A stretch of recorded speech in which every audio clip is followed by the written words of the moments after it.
என் குழந்தை பருவத்தில் இருந்து ஒரு பழைய புகைப்படுத்துகின்றேன், ஆனா ஏதோ தவறு இருந்தது. பின்னணியில் ஒரு மனிதர் இருந்தார். அவரை எனக்கு தெரியாது, வேறு யாருக்கும் அவரை நினைவிலே இல்லை. அவர் அங்கில்லை என எல்லோரும் சத்தியம் செய்தார்கள்.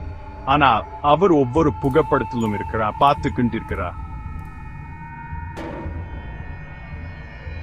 அதே உடைகள், அதே முகம். 10 வருடங்கள் கழித்தும் சூழல் அவர் ஒருபோதும் மாறவில்லை. நேற்று இரவு என் வீட்டு வாசல் கேமராவை பார்த்தேன்.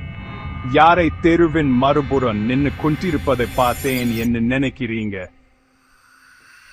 அவர் இன்னும் பார்த்து கொண்டிருக்கிறார். மேலும் நான் கவனித்ததை அவர் அறிந்திருக்கிறார் என்று நினைக்கிறேன்.